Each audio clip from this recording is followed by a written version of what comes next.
адам баласы шыр етіп жерге түскен бойда оның пешенесіне болашақтағы тағдыр талайы жазылатын көрінеді.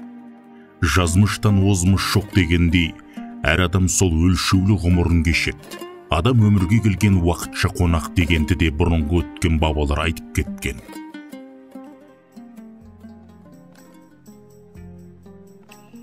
Қазақта сүйегі асыл адам деген әдемі сөз бар.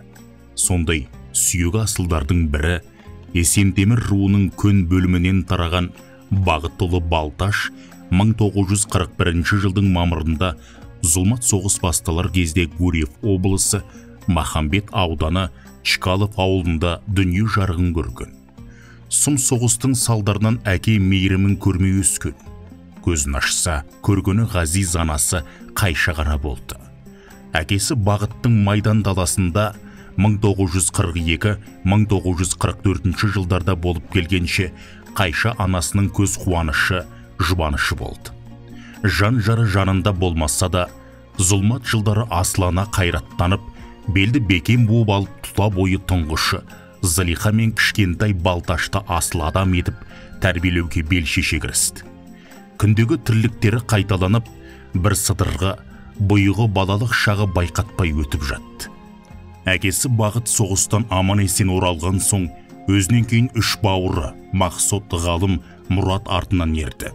Осылай елмен бірге көрген қиын заман күндер белесінде жүріп, Чкалов атындағы орта мектебін 1961 жылы аяқтады. 2 жыл Кеңшарда су тасушы машинасын жүргізген. 1963 жылы арман қуып Алатаудың баурайындағы әсем қала Алматыға барып, ауыл шаруашылық институтының зоотехник мамандығына оқуға түсті. Студенттік өмірдің естен кетпес шақтарын басынан өткізді. Ең басты мақсат жоғары білім алып, ауылда 2 көздер 4 болып күтіп отырған ата-ананы қуанту болғандықтан сабаққа тыңғылықты дайындалып, семестр сайын жоғары бал алып, стипендияға ілігіп жүрген. Бұл 1968 жыл еді. Жас мамандарды құшақ жая қарсы алған Чкалов ауыл еді. Содан бері өмірінде айта жүрер бақытты сәттерде, маңдай тасқа соғылып, қатыгез тағдыр тауқыметін арқалаған кездерде, жүректеріне қаяу салған кездерде өтті. Соның бәрінде, қуанышында, қайғысында достарымен, халқымен бөлісті. Балташ аға мені қарындасым деп қатты сыйлайтын еді. Мен ол кісіні аға деп, себебі мені сен Шымкенттің Есентемірдің қызы екенсің ғой. Мен Есентемірдің азаматымын. Ол менің қарындасым болдың ғой сен деп, содан өмір бойы жұмыс жасағанда да бұлай жүргенде де ол кісі мені қарындасым деп, мен ол кісіні ағайым деп өмірден өтіп кетті ғой. Адам баласы күнделікті тіршілікпенен уақыттың өткенін білмей де қалады екен. Оның дәлелі біздің басшымыз Бәкеңнің өмірден өткеніне 30 жыл болып қалған екен. Мен оқуды бітіргеннен кейін осы мал шаруашылығына Бәкеңнің қарауына жұмысқа орналастым. Бәкең менен 20 жылдай жұмыстас болған екен. Сол 20 жылдың ішінде мен Бәкеңнің жақсы қасиетінен басқа ештеңе көрмедім. Бәкең жұмысқа дегенде өзінің ішкен асын жерге қоятын, күндемей, түндемей сол шаруашылықтың өркендеуіне үлес қосқан адам еді. Қазір ойлап отырсақ, мал шаруашылығы уақытпен есептеспейтін, күндемей, түндемей шапылайтын бір ауыр шаруашылықтың бірі. Сол кездерде түрлі ауыртпашылықтарға, қиыншылықтарға бәріне Бәкең өзінің ұйымдастырғыш қасиетімен көмек жасап, сол шаруашылықтың өркендеуіне өзінің үлесін қосты. Мен енді Бәкеңді тек кейінгі ұрпаққа өзінің еселі еңбегімен, жақсы қасиеттеріменен, көркем мінезіменен үлгі болатын адам ретінде таныдым. Кейінгі ұрпақ бұл кісінің өмірінен өнеге алатындай деп есептеймін. 1968 жылы жоғары оқу орнын аяқтап келгенден соң Первомай кеңшарында екінші бөлімшеде еңбек жолын мал шаруашылығы саласының маманы болып бастады. Осы кеңшарда өмірінің соңына дейін аянбай қызмет атқарды.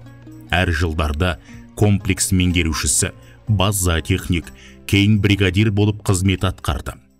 Орташа айда 1982 жылдан бері бұл кісімен 12-13 жылда жұмыс болды. Бұл кісі енді жұмысына тиянақты, қарамағында 6 қора сиыр, 3 қора бұзау болды. Соның енді азықтандыруына, мезгілінде суаруына, барлығына сүттің сапасы кеміп кетсе де осы кісіден сұрап, жауапкершілігі мол, қиындығымен қызығы сондай жұмыс қой. Мен ағаймен 1982 жылдан бастап өмірінің аяғына дейін Первомай совхозында, ол кезде үлкен совхоз, сонда екеуміз жұмыстас болдым ол кісімен. Ол кезде біздер деген жаңа келген маманбыз. Ол кісілер өте талапшыл, жұмыста өте беделді. Совхоздың, сол кезде үлкен совхоздың 2000-дай сиыр бар, сауын сиыр комплексте. Сол комплекстің меңгерушісі болып ол кісі жасады, мен мал дәрігері болып жасадым. Екеуміз бір салада біртай жыл жұмыс жасадық. Ол кісі жұмысшылармен жақсы тіл табысып, жақсы жұмыс жасап, бәрімізге білмегенімізді үйретіп. Жастайынан еңбекке мойымай өскен еңбек қоржан кіндік қаны тамған ауылының дамуына елеулі үлесін қосты. Ассалаумағалейкум, қадірмен жамағат.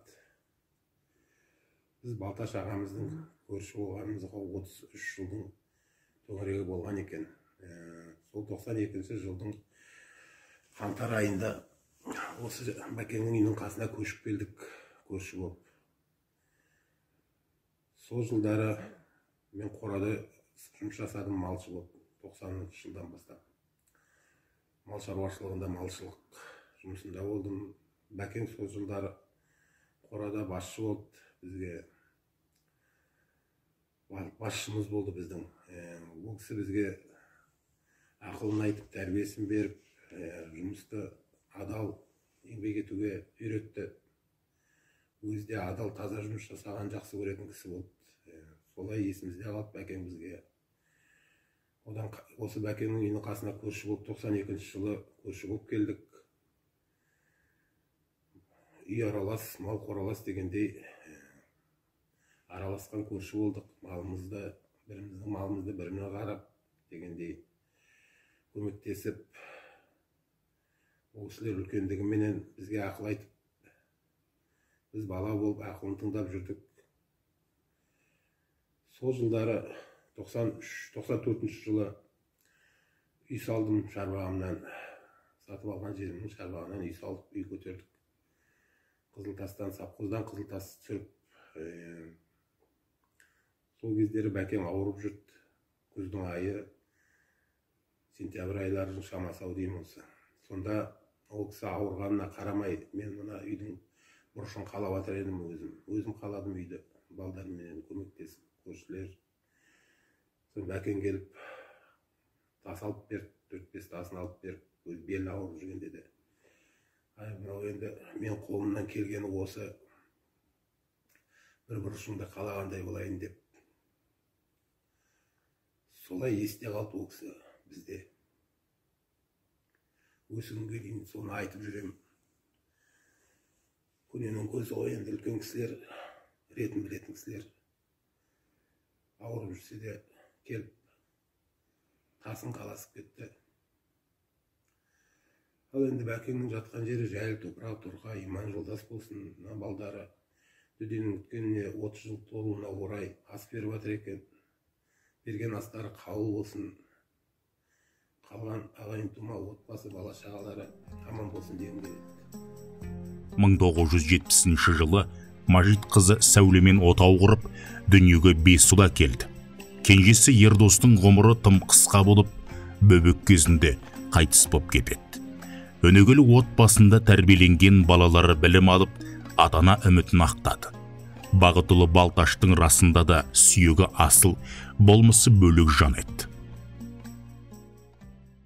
Махаббаттарына келіп керек. Балдарымызға жақсы советтік семья құрып келулеріне мінекей шетеліміздер куәміз.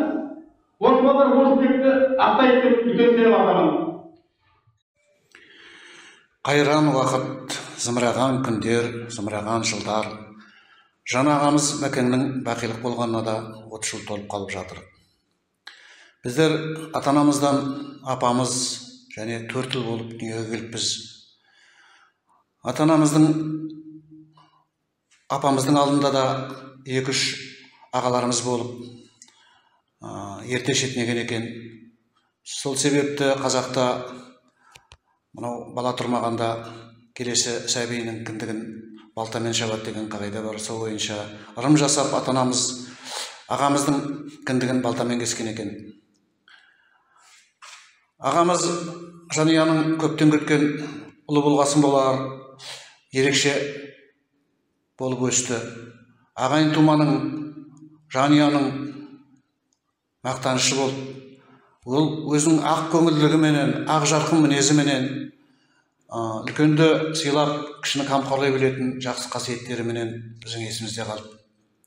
Мектепті орысша бітіріп, өзінің қалаған мамандығы, мынау ауыл шаруашылығы маманы болсам деген ақ ниетіменен Алматыдан білім алып, елге оралып, елде осы ауылымыздың, ауданымыздың ауыл шаруашылығын көркейту саласына көп жылдар еңбек етті, жақсы маман болды. Ағамыз өзінің көптік орташылдығыменен, көпті сыйлай білетін жақсы қасиеттеріменен, еңбегіменен көптеген достар жинады. Мынау ауылымызға, елімізге таныс, ауданымызға Қуаныш Сиранов сияқты, Жәрдем ағамыз сияқты, Ізімберген ағамыз, Төкеш ағамыз, Жақи ағаларымыз сияқты үлкен марқұм ағаларымызбенен сыйласып, араласып, солармен тіл тауып, ағайындай болып, осы ауылдың бірге өмір сүріп еңбек етті. Ағамыз көпшіл еді, ағамыз ағайыншыл еді, ағамыз үйінен қонақ арылмайтын жан еді. Ағамыз үлкен қамқорлығын көрдік. Мені әсіресе ерекше, баланың кенжесі ретінде ерекше жақсы көріп, өзінің қамқорлығын ала білді. Ағамыз өзінің жанұясында жеңгемізбен 4 ұл дүниеге келді.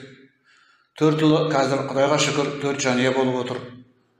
Құдалары бар, немерелері бар деген сияқты өсіп-өніп келе жатыр. Әрине ағамыздың арманы көп еді, бірақ сол армандарынан қалап 54 жасында дүниеден озды. Ағамызды әрдайым еске аламыз. Жаңаға мәйітіне барып, қабіріне барып дұға оқимыз, бірақ келетін ағамыз жоқ. Орны бар оңалар деген мынау бауырларын көріп, бір жағынан ағамыздың енді арманы орындалмағанменен көрер қызығын болашақта мынау жеңгеміз көріп жатыр.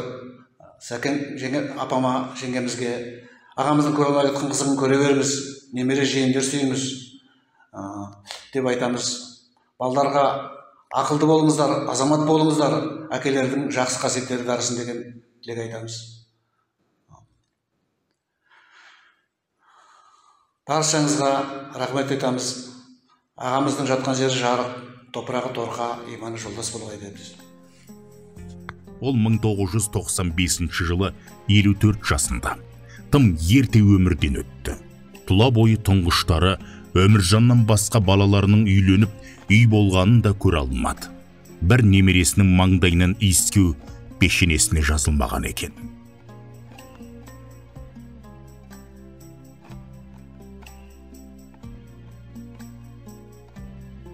Жаны жанатта болып, рухы пейіштің төрінде шалқысын. Жарқын бейнеңіз жадымызда мәңгілік сақталады. Бақыл болыңыз, асыл әке.